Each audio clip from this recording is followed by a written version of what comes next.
আমার আম গাছে অনেক আম ফুল আসে, কখনো আর আম বড় হয় না।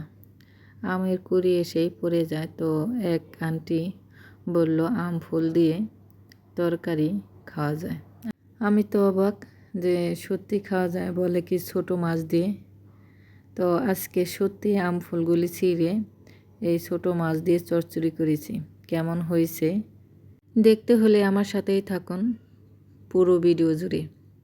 আসসালামু আলাইকুম, সবাই কেমন আছেন? আশা করি নিশ্চয়ই ভালো আছেন। আমিও আলহামদুলিল্লাহ অনেক অনেক ভালো আছি।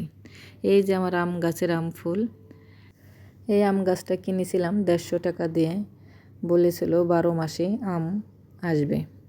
12 মাসে আম না আসুক, 12 মাসের মধ্যেই আমের ফুল বা আমের মুকুল ঠিকই আসে, কিন্তু আম আর বড় হয় না। আমের কুড়ি এসে ঝরে ঝরে পড়ে যায়।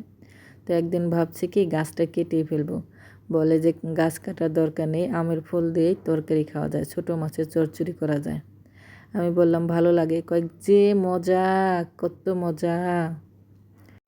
আমি বললাম যে আবার আমের ফুল আসুক, আমিও ছোটো মাছ চচ্চড়ি করব। তো যে ভাবনা সেই কাজ, আম গাছে আবারও আম ফুল আসছে। 2-1 দিন ধরে ভাবছি যে ছোটো মাছ পেলে কিনে আনলে তারপরে আম গাছের ফুল দিয়ে চচ্চড়ি করব, রান্না করব। তো স্কুলে ছেলেকে দিয়ে আসছি, আসার পথে দেখি যে ছোটো মাছ।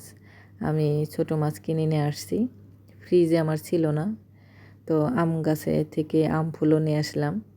মাছগুলো সুন্দর করে ধুয়ে ঝরা দিয়ে রেখেছি। আর এই যে আম ফুল ওই যে সুন্দর করে ছিঁড়ে নিয়েছি, এখন সুন্দর করে ধুবো। এই দিকে তরকারিটা আমার কষানো হয়ে গেছে। 3টা আলু দিয়েছি, সুন্দর করে কষে অল্প একটু পানি দিলাম। মাছগুলো এখন দিয়ে দিচ্ছি। মাছগুলো অনেক ভালো ছিল, শক্ত ছিল, নরম ছিল না। এই যে একদম টাটকা। অনেক সময় মাছ আনা হয় নরম, কোটা ধোয়া যায় না। আর এই যে পানি দিয়ে এখন আম ফুলগুলি উপর দিয়ে দিয়ে দিলাম। ধনিয়া পাতা ছিল না, ধনিয়া পাতা থাকলেও দিয়ে দিতাম। ছোটো মাছের চচ্চড়িতে ধনিয়া পাতা টমেটো দিলে খেতে কিন্তু খুব ভালো লাগে। তো 2টার একটাও ছিল না। যাই হোক, আমি আম ফুল দিয়ে রান্না করব। আম ফুল ছিল, এটাই আমার দরকার ছিল। তো এখন খেতে বসবো, খাই আর আপনাদের সাথে শেয়ার করি কেমন হয়েছে। দেখেন আম ফুল তো একটু গলেই নেই, কি শক্ত শক্ত হয়ে আছে। মানে কোনো গন্ধ না বাসনা। যখন আম ফুলটা মুখে দিয়ে চাবানো যায় তখন একটু আমের গন্ধ বা ওই যে পাতার গন্ধটা আসে, তাছাড়া দেখেন কি যে শক্ত। সত্যি কথা বলতে একদমই ভালো লাগে নাই, নাকি আমি রান্না করতে পারিনি। কেউ যদি রান্না খেয়ে থাকেন কমেন্টে জানাবেন কিভাবে রান্না করতে হয়। একদমই ভালো হয়নি।